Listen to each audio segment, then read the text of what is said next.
nothing left for me to hate, so I can lay me down, my brothers, on the ground. I bled today until Coyote comes to raise me up and carries me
Oh, that finished a bit early there. I didn't get the end of the dramatic end to the welcome music there. So, hello and welcome to the Scottish Rugby Podcast in association with the Scottish Rugby Blog. I'm Craig Manson. I hope you're all doing all right.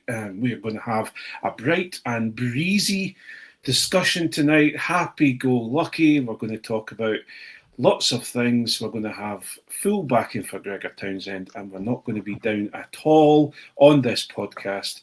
Sorry, I've been drinking too many of my fridge cigarettes, Alan. Joining...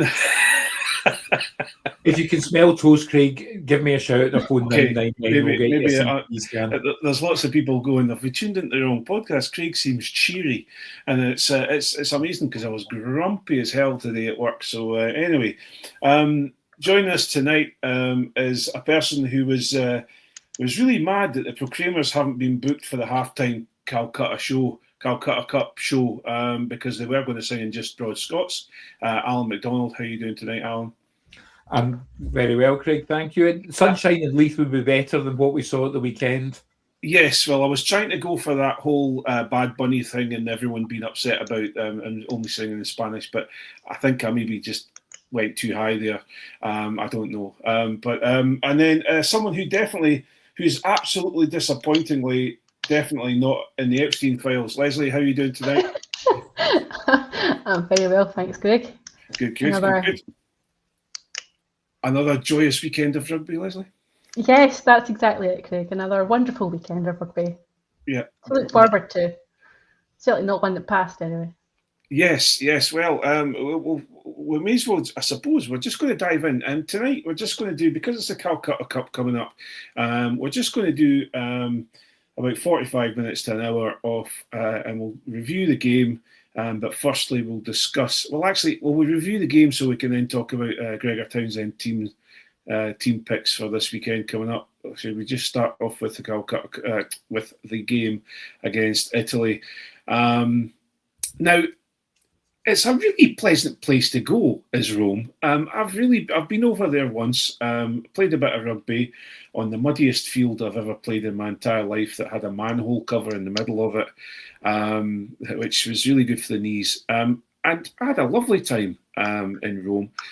And everyone keeps coming back and saying, oh, we're in Rome this weekend and we had an absolutely terrible time. I don't understand it. I really don't. It was raining. We're used to that. There's no major issues. Scotland were absolutely guff. We're used to that as well. Alan, Italy 18, Scotland 15. What do we do with this? How do we process this? I'm not angry, Scotland.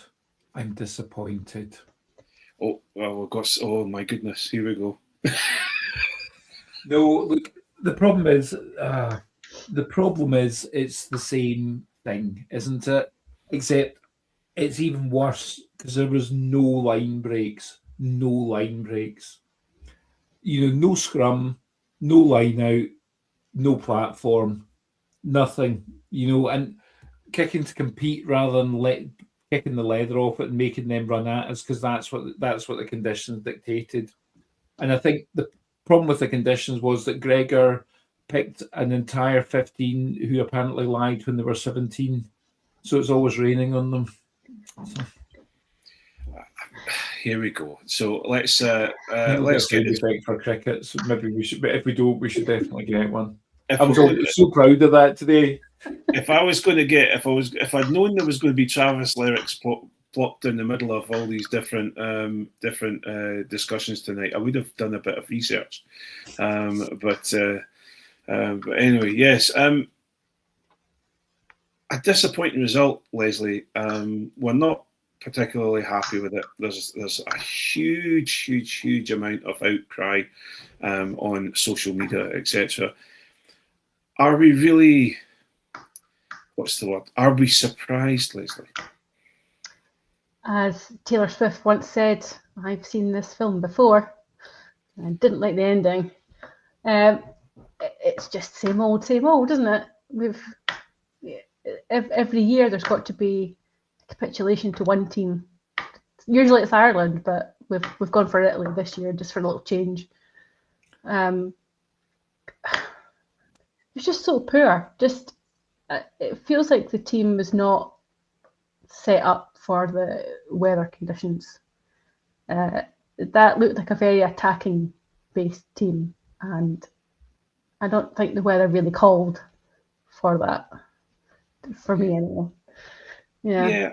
I have to say, I think you're correct. I think you're bang on, especially with a 5-3 team, especially with the players that were there. Alan, are we really going to accept that Gregor Townsend is going to, or we as Scotland fans, are Gregor Townsend are going to blame the weather for this one, Alan? Well, unless it was only raining in one team, then no. It's about tactics, it's about execution. And look, we're cross at Townsend and we don't want to be cross at the players. The players have to bear some responsibility. I think that it's a difficult thing to say. I really like our players. Lots of good things about them, but there was the option there was the potential to change the game plan at the on the field. There was the potential to change it at half time, but we didn't really have the players to do that. What if we put Stafford on the bench? You know what I mean? And had him, named him at 21 so that he'd do that thing that Glasgow do where they're like, maybe he's a back row, maybe he's a back, sort of thing. And actually, someone with Stafford's massive boot and grit would have made quite a difference coming on, I think. Well, it's an odd one because we're looking at the team makeup, and we'll maybe obviously talk about Gregor's decisions for the Calcutta Cup coming up. But Leslie, the Glasgow experiment has not worked, or has it not worked? Has it just been curtailed? It's Glasgow players, but it's not Glasgow coaching. It's what makes Glasgow tick, the very good Glasgow coaches. And when they go to Scotland camp, you have a very different set of coaches. And Gregor Townsend is not Franco, let's be honest.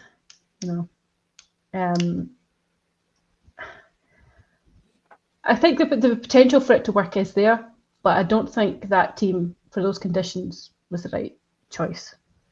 And picking Tom Jordan, who is a very good 10 and very good 12, is not a fullback. And Italy exploited that quite easily for their first try. He was all out of a position. Would you have been better? If you're not going to pick Blair Kinghorn, then why not like an Ollie Smith, who's pretty good under the high ball. He's got a great boot on him. He can kick the leather off it. He would have, and he's a big tall boy, would have been great under the high ball. He might have been a better pick than someone who's very attack focused, like a Tom Jordan, who's defensively maybe not as good at 15 as somebody else. Yeah, and Alan, we're talking about Gregor's selections, and Leslie's saying, well, the weather also didn't suit the running game that Gregor was maybe talking about, but Italy managed to run it and put some great backs moves in, great running. That centre pairing that they have within the Italian team are just phenomenal. So, on my side of things, I was very much like I like Kyle Stein. He comes in instead of Darcy Graham, and I think he was absolutely fantastic. I think he is a great player. He's the heart of the Glasgow team. But Dobie and Jordan have no ability in the air they're not as good in the air as, for example, a Kinghorn. Or we talk about Jamie Ritchie, for example, who's fantastic in the air, or I was going to call him Troy Bayliss there, which is if any of you out there in the world of outside rugby of motorbikes will know who Troy Bayliss is. Josh Bayliss, there's players there that he could have had within the team that could deal with the high ball. I'm concerned that Blair Kinghorn has dipped his nether regions in Gregor's tea, because he's been set aside from, and I don't know where this is coming from, Alan. The only potential explanation, and this is something you spoke about in the autumn, Craig. The only potential explanation is that Kinghorn is absolutely knackered, and they're thinking he's just needing time, and this is the best way to give him that time, because he's played a lot of rugby pretty continuously. He's obviously Edinburgh really, sorry folks, but Edinburgh haven't been involved in meaningful rugby after Easter terribly often when Kinghorn was there, and then now he's in the top 14, and that already plays for a long time, and then you've got the Lions tour, you've got international commitments. He's in European Cup finals, so maybe it's just that the boy is exhausted, and they're keeping him. They've not sent him back to the team because he probably won't get a rest if they do that. Whereas if they keep him, it's one way to make sure that they don't. It's one way to make sure that he gets some rest and is potentially there for later in the Six Nations, which is all for naught if the Six Nations is gone. Well, if you look at his Instagram, he has traded. He's traded snowy, wet Edinburgh for a slightly more sunny Toulouse this weekend. So he isn't. He has gone home or back to France. So he's obviously not going to be the 24th man. He's definitely going to be in France. I understand where you come from, Alan, and we talked about it, and I did say, I think he's knackered. He's absolutely tired. But the autumn was when you rested him, or you should have rested him. You don't rest him for the Six Nations. And you also need to look at a certain French team that look absolutely indestructible at the moment, a certain Thomas Ramos, who plays in the same team, who plays same games as Kinghorn, and he's managing to play at a certain level. I think leaving Blair Kinghorn out, even off the bench, I think is a massive mistake, and I think it's one of the biggest mistakes he's made, because I understand that you've got to drink the Kool-Aid of Glasgow and say, right, well, all of you fans out there are asking me to play Glasgow players and just play a Glasgow team because Edinburgh crap and we shouldn't be playing. And so he's junked the Kool-Aid and said, right, okay, here we go. There's the experiment. We're going to play Glasgow players. But I think we're really missing I really do think that we miss Finn Russell, especially misses Kinghorn. I also believe that we're not having Darcy Graham on the bit coming on the pitch for a good period of time. He brings a certain something to the team, and also I think leaving Finn Russell was not at his best, or dare I say it. I'm looking around to see if there's any lightning striking, but for me, I think leaving Finn Russell on the pitch when he was not performing. You've got Hastings there, who is there just to, he's obviously not there for anything else because he wasn't used at all. Again, we've covered this before of why does Townsend not use people off the bench, and what's the use of having a 5-3 in this sort of, especially that weather, and then not using them, And Leslie, I think, what's your thoughts on that? Is there any players you thought or think were missing on the weekend that may have made a difference? I don't think Jamie Dobie was great, particularly, but Doohan isn't performing particularly well. He's not great under the high ball either, so if you don't pick him, you're looking at maybe Kyle Rowe, maybe. Again, he's quite a short guy, so you might want someone who's a bit taller. I don't know, but our options for wing aren't that great, so I don't know who you would pick instead that would have done a better job. Again, you've got 5-3 on the bench, but and didn't use Hastings. You could have had, as we've spoke about already, a Josh Bayliss or a Jamie Ritchie or somebody. I also don't know why we had Darcy on the bench. He only covers one position, really. Yeah. I watched it back this afternoon. Darcy came on at, Darcy came on at the 48th minute, and so he played most of the second half, and I don't think he really did particularly much. Now, obviously, that's not just because of him, because of how the game unfolded, but I didn't feel he really added anything to the game. You're right about Finn Russell not playing well. He didn't. He actually missed 2 kicks, which I haven't seen anybody really speaking about. Those 2 kicks, one was a penalty, one was a conversion, which would have been enough to win the game. Yeah. And I'm not saying it's Finn Russell's fault. It's not, but it's just we chose to keep going for corners, missing lineouts, and if you'd even just taken one of them as a penalty, kick, goal, it could have been a different story altogether. But you pick the Glasgow leadership group, and you know what you're getting unless you specifically tell them otherwise. Yeah, but you would hope with it being a Six Nations game, they would be a bit savvier. The weather's really rubbish. The lineout's not functioning. It's repeatedly not functioning. There was one point in the game where we'd won 5 and lost 5 lineouts. You would have thought somebody in that group should have said, actually, this isn't working. Let's at least try and get some points on the board rather than let's repeat the same thing and keep failing at the same thing. Yeah.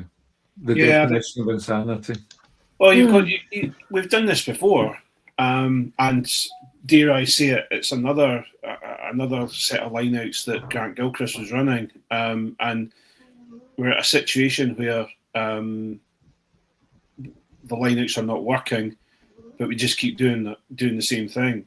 And I think the one that really struck me, and it's a typical Scotland and Edinburgh thing, was, and sometimes Glasgow do it too, is miss a line out, ball gets kicked into touch, another line out missed, penalty, try. And it was Lemoncello's, I think it was Lemoncello, I keep calling him Lemoncello.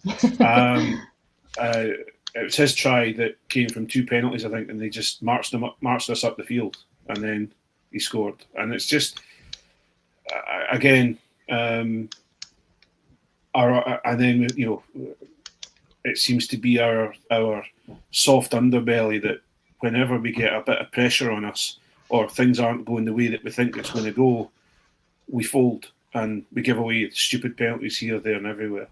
And poor old Ewan Ashman. Now I don't know if that's because he's been having a fantastic season, but he seemed to just absolutely.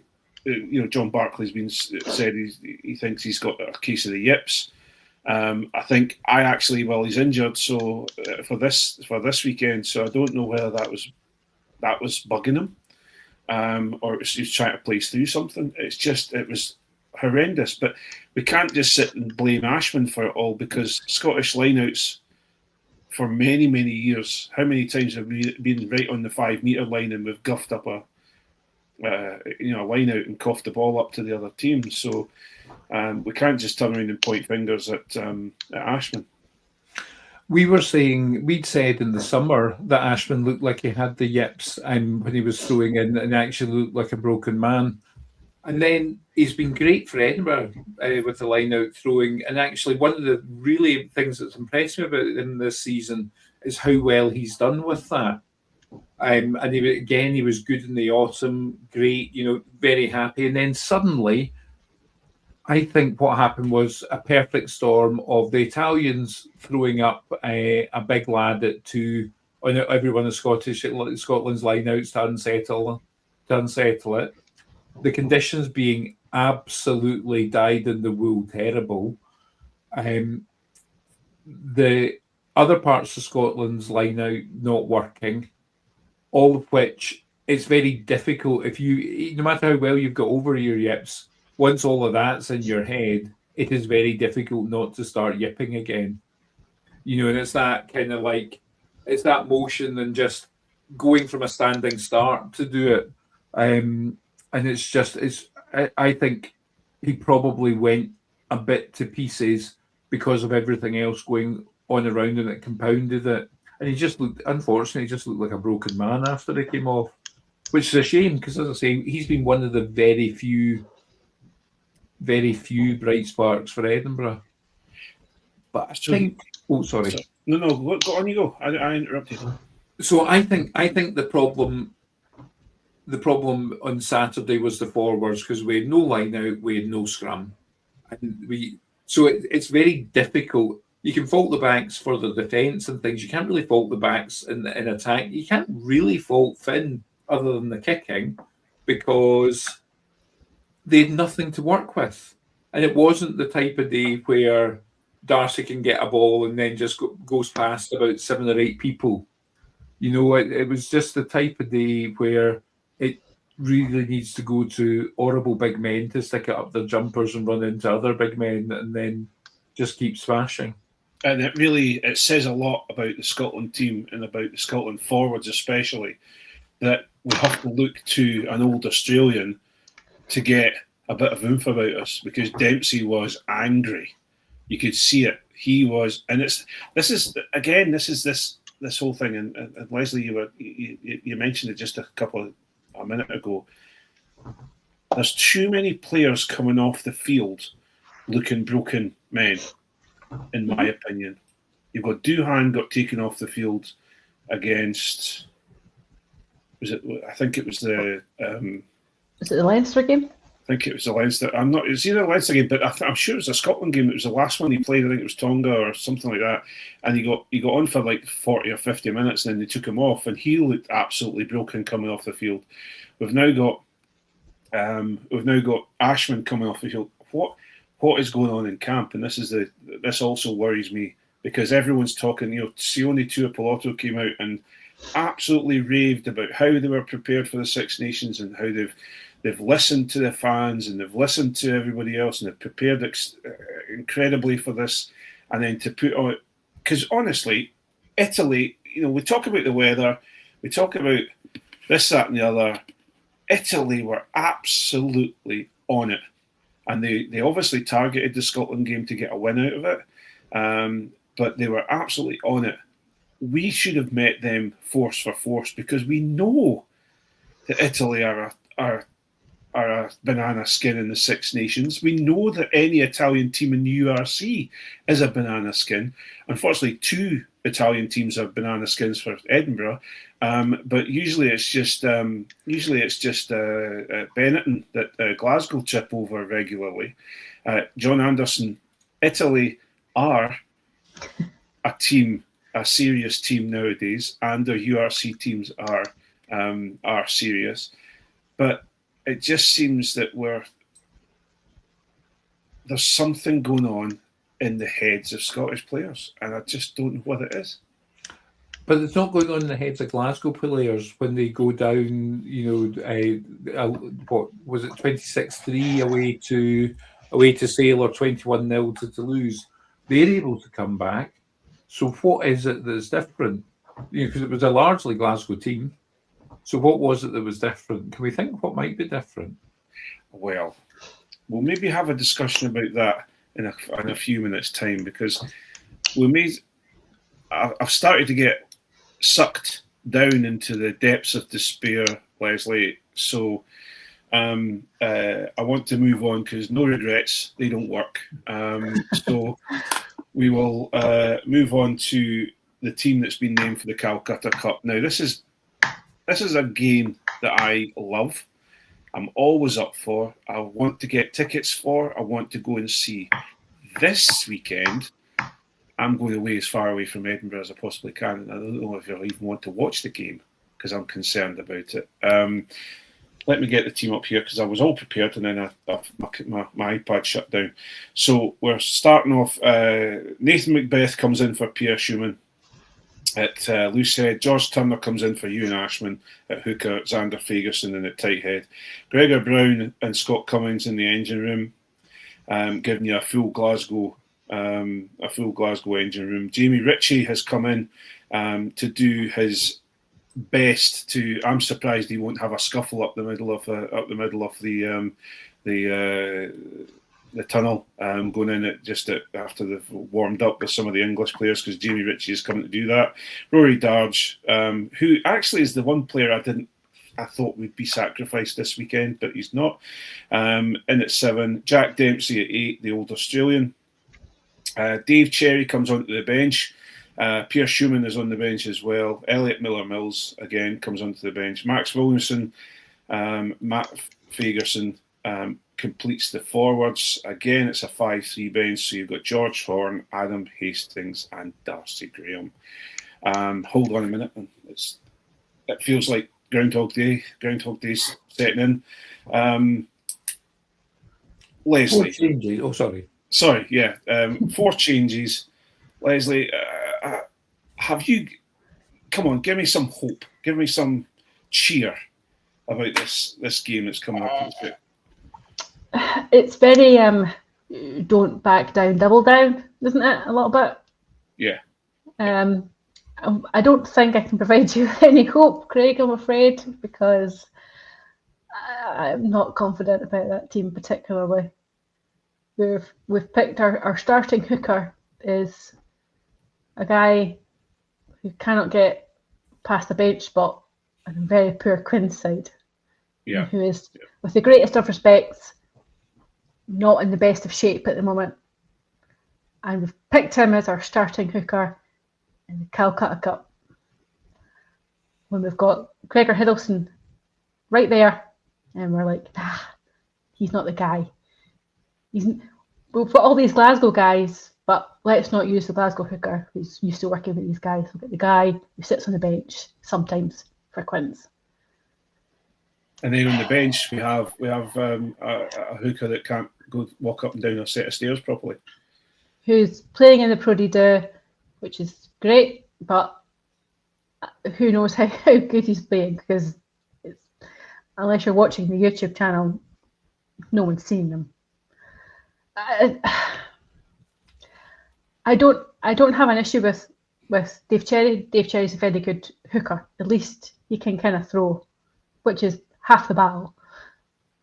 But I have an issue with Turner being picked. I would rather Cherry started and you put Harry Morris, Gregor Hiddleston,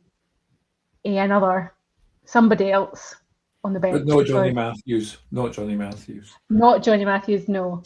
Well, there's no footballs about, Alan. It's not like Scotland are struggling for hookers, you know. It's like we're not.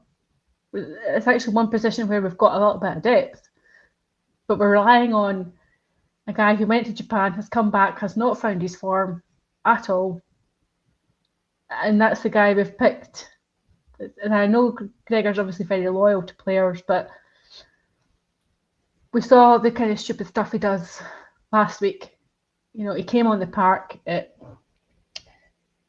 48 minutes and was off at 54 because he cannot tackle. Mm. And he makes stupid, and you know, you can't fault the commitment, but you cannot be throwing your body into players like that, you know. He's very much, he's the Harry Patterson of the forwards. He does tend to not think of himself when he starts playing rugby and throws himself into situations that we all kind of cringe a little bit. But Alan, we're looking at a forward pack.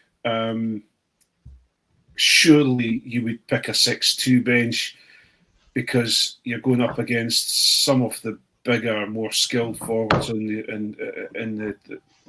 the Northern Hemisphere with England, and also you've got an English team that are, you know, is it what they're saying, 12 in a row or whatever, how many games they've won in a row. So you're wanting a big old team, or at least a team that can be replaced very, very quickly, because they're going to empty the tank in 40 minutes or 45 minutes. But we seem to have gone this 5-3 again. Yeah, I don't know. I mean, because we were all saying, 6-2, 5-3 is Scotland, 6-2, and now we've changed our minds after the weekend. I mean, and in Turner's defence, I mean, he hit that player like Dave Cherry hitting a hotel landing. But I think he's... One of the interesting things is, I think what they've done with the bench, because I was debating this about whether George Horne should be starting or not, but actually Horne was the only player that came on that actually changed the energy of the team. Yeah. And no, that's not fair. That's not fair. Gregor Brown and Max Williamson also did a bit of that as well. And if you have a wee look at the bench, you know, Cherry, Schoeman, Williamson, Matt Fagerson, Horne and Graham all can bring the energy up. You know, there are players that can do that. So there's a potentially energy change. As is Adam Hastings, it's just no one believes he's going to get on.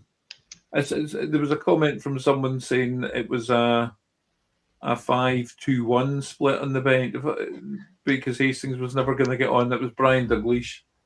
And I think that's actually fair. So there is something about changing the energy.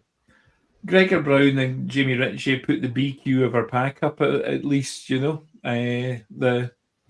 The combative nature of their play, shall we say, is good. And Turner did last longer than Maro Itoje before his yellow card. Let's not forget. Yeah, that's very true. But again, we're looking at a team that in England that they've picked George Ford at 10.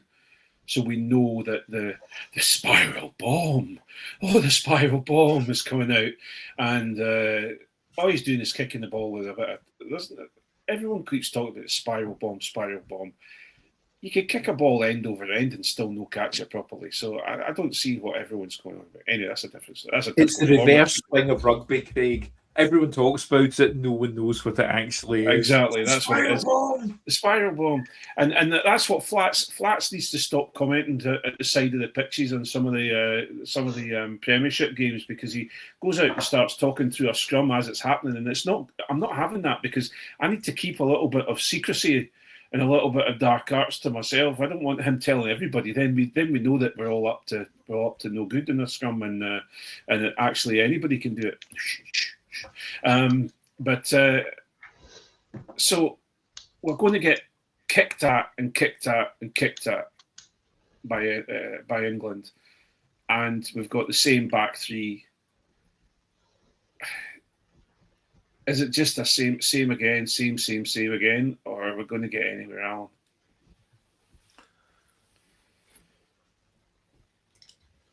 I don't know. Hopefully, we're not going to be that minced twice. Hopefully. A Welsh colleague, I'm not going to name him because he says he listens to the Scrum 5 pod, not our pod. So yeah, you can get in the sea, Geth. But he was saying that actually that was quite common for Gatland. If there hadn't been a performance, he would quite often pick largely the same team again, as if to say, right, this is your chance, but it's your last one kind of thing. But if Townsend says that, will anyone really believe him? Well, of course, yes, men, right, men. Of course, they are men. He brings, because there's no. You see, this is the thing. There's no Steve Tandy there, and if you've ever watched Steve Tandy talk to people, I would run through a wall for Steve Tandy when he talks up a team. The rest of them just kind of. It just seems to. I don't know what this Lee Radford is like, but I certainly, for Steve Tandy, I would have run through a wall. And a lot of these Welsh compatriots seem to get themselves into positions that they really shouldn't have done so anyway for him. So it's an odd one.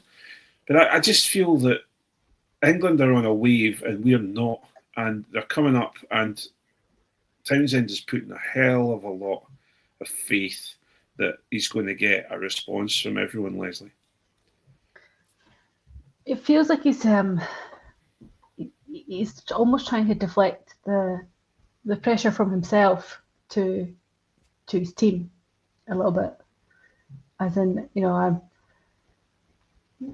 or he's trying, as the lovely Johnny McGinty said, he's trying to get himself sacked.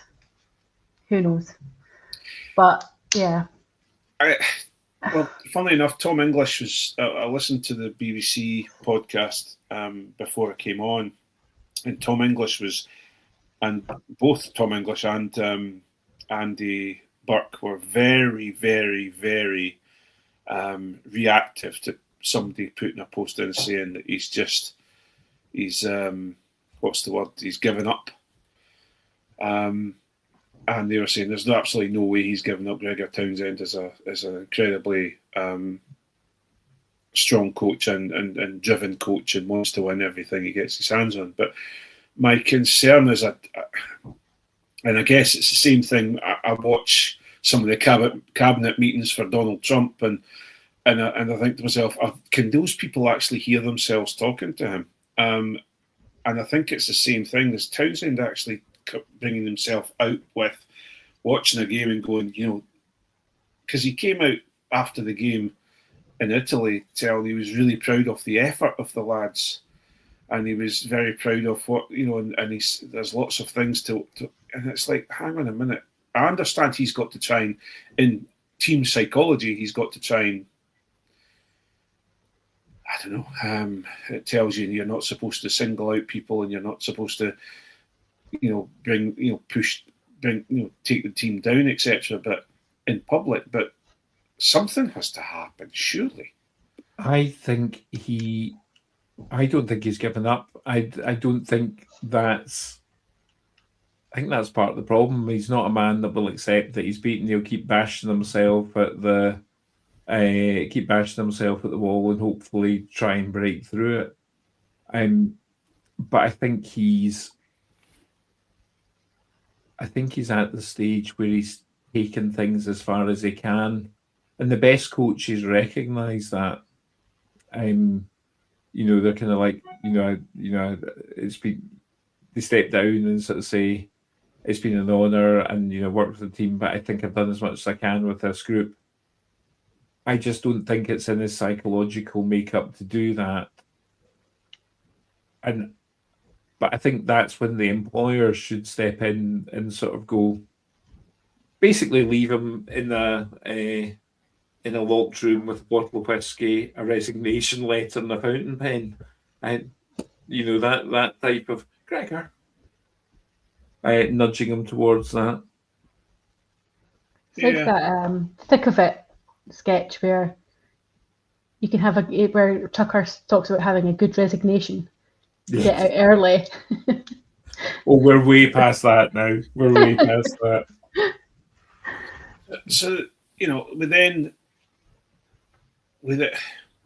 going to touch on something that's incredibly close to my heart, and I'm a little bit sad about it, but we are looking at a team that's just been named that it's the first time in decades now. There's definitely it was on the podcast that I was listening to earlier on. There's definitely an actual time, because I think one of the statisticians put it on, but this is the first time in decades that we've not had an Edinburgh player in the starting team. It's 303 games since an Edinburgh player was last not in the team. And we've just renewed Sean Everett's contract. So actually, I mean, it's not that that's undeserved, but the fact that we have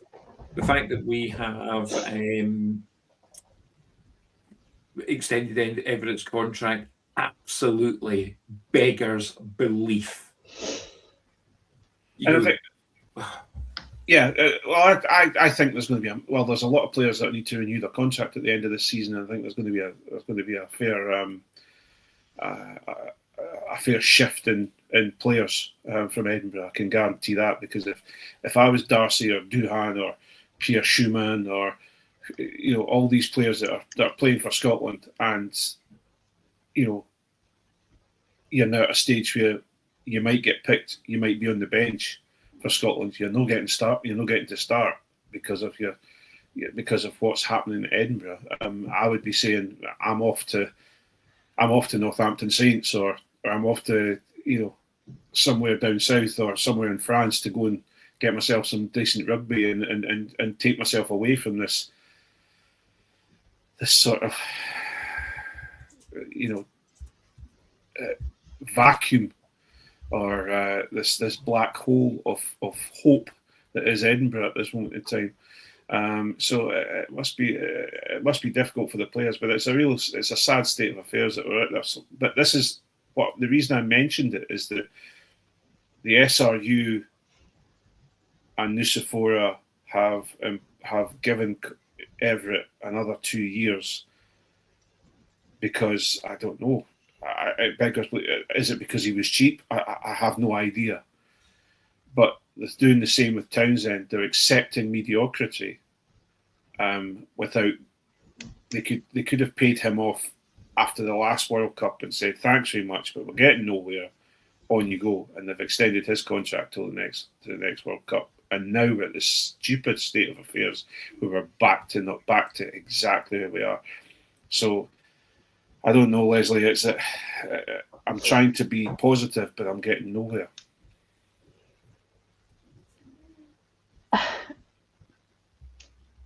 That the lack of an Edinburgh player in the starting 15 should really be an eye opener to the SRU, because you've got two teams and you've got one team that you're basically not picking from because they're not playing well enough. That should be red flags, klaxons blaring that there's something wrong, not renewing the contract of a very mediocre coach. And I know they're replacing some of the assistant coaches, but Sean Everett is the main guy at the end of the day. And he's had 3 years and done nothing. Hee-haw. It has to be because he's been cheap.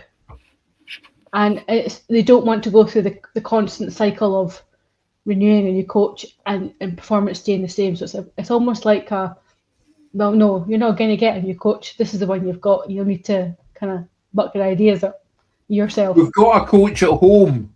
Yes. You're not getting a coach out. We've got a coach at home. Yeah. The coach at home's out the Aldi setting. In fact, he's off Timu. Not even the Aldi Centre aisle. The thing is, you're also looking at he's been employed, and it was stated that he's there to develop. He's developing the youth at Edinburgh, which, you know, as we said and I talked about when they first got Franco in into Glasgow. I said, you know, there was a few comments and not sure in this, but he would look at what he did for Italy, bringing through the young players, and Italy are in the position they are in just now for a mixture of some work from I've forgotten the Irish guy's name that used to coach Harlequins. Conor O'Shea, and then Franco Smith coming through Italy. I think they're in the position that they're in at the moment because of them. But within, you've got the double bluff of, Sean Everett's now he's starting to develop younger players. Freddie Douglas got his first international cap before he even got his club cap. And then you've got all these exciting players there coming along, and then Townsend leaves them out. And you think to yourself, you know, you had Freddie Douglas, you had Liam McConnell. Now, there's a couple of players that would do something different against Italy that are scarily focused, that want to, you know, tell you, is it McConnell or O'Connell? McConnell. Who absolutely is a very much Jamie Ritchie style player. If he wants to get in there and get about them and give them a bit of hassle. And I think these are the players that, if you're going to change things around, don't just accept, like even things you're talking about, fullback, Leslie. Kyle Rowe was the natural person to go into fullback, not Tom Jordan, who hasn't played fullback very, very regularly. Because Kyle Rowe, I can tell you what, Kyle Rowe will handle a high ball far better than Tom Jordan. Mm-hmm. So I think we're going around in circles here. But Lucy Jordan would be better than Tom Jordan. And she's riding through Paris in the springtime. Right, okay. I don't know who Lucy Jordan is, so that was a bit... It was a bit involved. Was it a bit involved? Okay. Well, that was almost as bad as my Troy Bayliss thing. But anyway, that's a different story. We'll move on. Have you got the button ready, Alan? Because we may as well... Because I usually get involved and try and touch that button, and I shouldn't. So I'll leave you to do... we're going to go into the Hands in the Ruck section now, which is what we usually have within the Patreon side of things. But this podcast, we're open to public all the way through. So we will go for Hands in the Ruck right now. Hands in the ruck, who has got their hands in the ruck? Hands in the ruck, hands in the ruck, who has got their hands in the ruck?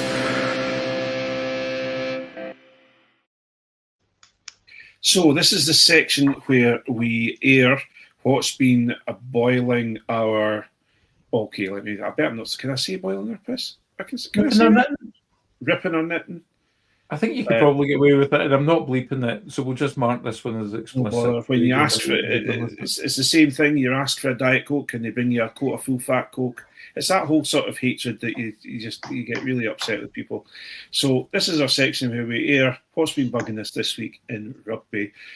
Who wants to go first? Am I going to just go with Alan or Leslie? Who's going to go first? Anyone got their hand up? No. Okay, Leslie, what's your hands in the ruck?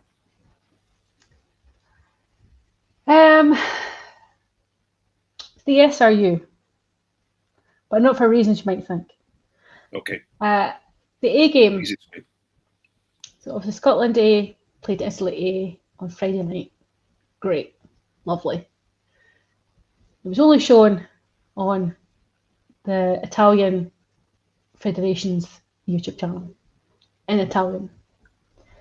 Not a single penny was spared to have some English commentary. That wasn't even being shown on the SRU's own feed, that, you know, you can do like a joint thing. No, just the A teams over there, it's fine. Just go watch it in Italian and hope for the best. The guys didn't even have like a proper kit. They played in a training kit from last year. And it's just like, these guys are meant to be the next cabs off the rank, and would we can't even be bothered to show them properly. Just it's all very kind of done on the cheap. Just there's some old kit, chuck that on, that'll be fine. It's an Italian ref, it's fine. Don't worry about it. Just this is the window for these guys to kind of show a bit of, an opportunity, but it's fine. Just so frustrating that they're not getting a bit of, the production values on the under-20s game on the BBC was, night and day compared to what the pure A team got. You could have spent, you're not telling me that you didn't go to Italy with lots of kit, lots of shirts, even if it was the pink one, It just felt like it was really poor. Just couldn't be bothered. Like, why play this game if you're not bothered about it? It's just a waste of everybody's time. Yeah, Brian Dalglish has stolen my thunder because because he's just said, agree, the A team were treated just like the women's team used to be. Ooh. And Brian. It is. It's very much similar. That is exactly what we used to have to deal with Scotland women. And it just seems to be they've moved certain players down the ladder and certain other players up the ladder. It seems to be. I don't know about yourself, Alan, but I'm getting pretty. Even things like, for example, the toilets at Murrayfield, it just seems that the SRU, what are they spending all of this money on? And I'm because we are at this stage now. Okay, an A game is an A game, and not you won't get a massive amount of people tuning in for an A game, but it's quite an interesting thing to have. Even just get the Italian feed and put it on your Scottish. Your Scottish Rugby channel on YouTube, so that because it's quite easy to do it. Even I can put videos onto YouTube for my work, and I'm old and bald and I can't. I'm useless at technology. So I think they could do something about it. What about you, Alan? What do you think about the A teams? So the only thing about the A game is that it has made me appreciate neutral refereeing much more. Because that referee was a classic old school playing against Kilmarnock with their home referee for the thirds referee. Honestly, Will Hurd's face and just lip reading, because there was no English commentary, but by goodness, you could lip read what Will Hurd was saying when he got yellow carded. And he was apoplectic, and he was apoplectic and actually genuinely mystified at the same time. And it was one of the few things in rugby that, other than Ireland getting spanked by France, that made me smile this weekend. Absolutely. So, Alan, your hands in the ruck. So, I think we're going to leave aside the obvious because the rest of the pod has largely been our hands in the ruck. There's been nothing but hands in the ruck this weekend. But one of the things I'd noted, because I'm annoyed at Scotland because I'd noted stuff down, because anytime someone throws to me, I can never think of anything. So I'd noted stuff down. Of course, as the game went on, I was like, well, all of this is useless. But I think the rugby fans, the ridiculous crying onanism over the in the game ads for ITV. Do I like it? Of course I don't. Do I think there's a realistic free-to-air alternative? Also, no. Sometimes you have to have your vegetables before you're allowed to have pudding. And I think you just need to shut up and take your medicine with this. I think, look, there's a ton of time in rugby where people are standing around cleaning mud off their boots. Because I know that, because that's when I used to look at the crowd when I was doing stewarding at Murrayfield. So, nothing happening in the field. I can watch the crowd now.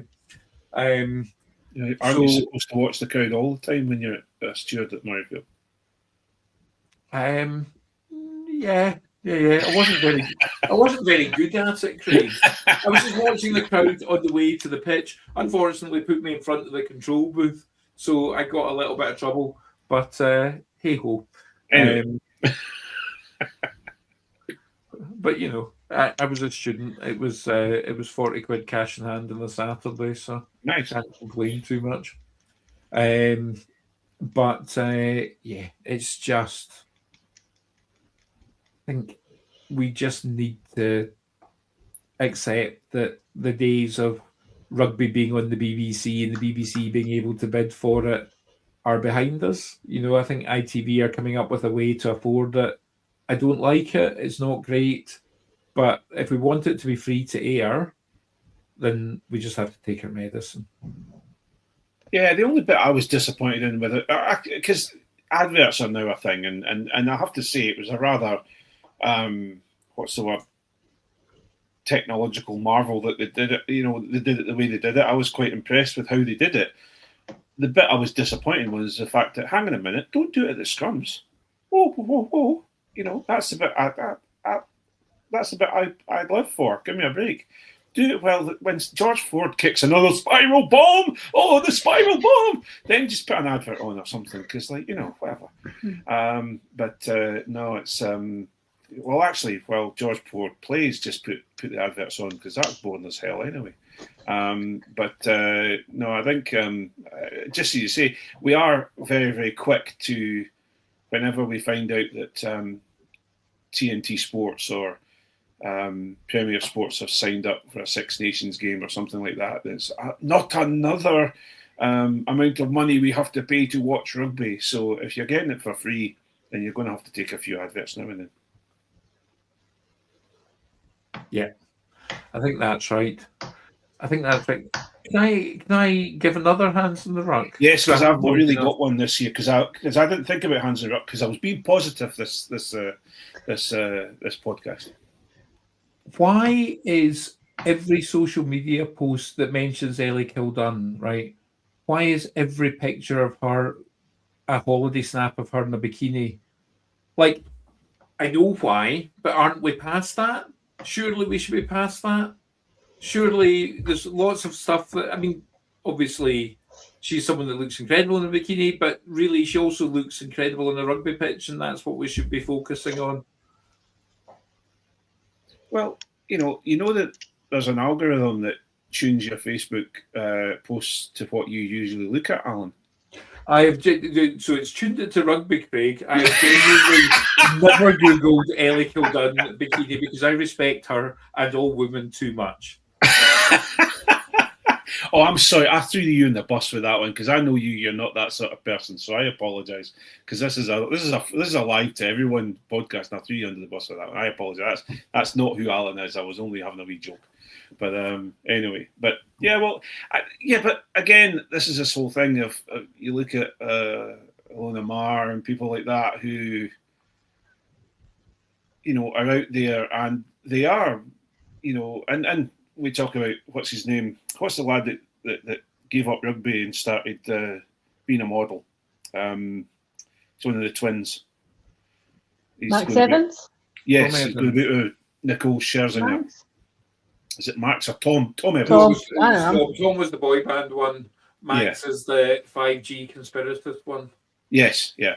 So, you know, you're looking at all these players that are put out there, and they, you know, we expect these players to be absolutely, you know, oh, they talk about handsome and talk about beautiful and this, that, and the other. You know, they play a sport that they need to have a certain physique to play it, and you know, they talked about Finn Russell as well. Remember when Finn Russell was taking his shirt off at Paris, you know, at Racing and things like that? They started talking about his build and everything like that. Rugby still and should always be a game for everyone, that everybody feels. You know, I never enjoyed taking my shirt off, or in fact, I'll tell you the thing. My biggest problem was that shirts started getting smaller and tighter as my career went on. Now, okay, yes, fair enough. I was probably putting weight on. Thank you very much for anyone who's going to say that before they say anything. And we'll just, I'm just looking to see if there's any comments there from Brian Douglas. But it's, you know, the shirts got smaller, tighter, because obviously the tighter the shirt, you can't grab it and you're a little bit more slippery. I hope that's the reason, and it's not the fact that I've been eating too many burgers. But it was probably shaving pure and simple, Craig. Yeah, that is. How dare they shame us bigger boys? But as I say, we are still at this point of, if, especially in women's rugby, if they're pointed at and looked at and say, look at this, look at her face when she's running towards someone with a ball, or look at this, or look at the other. I still very, very much want rugby to be a place for everyone, and I hate it when we start getting footballish with rugby when it comes to you must be beautiful to play high-end rugby, because I don't want that. I want it to be a safe place for everyone to play, and it upsets me a little bit, and we've touched on a nerve there, and I'm going to get away from it very, very quickly, but I understand your point, Alan, and I do agree with it, So that's us come up to the hour.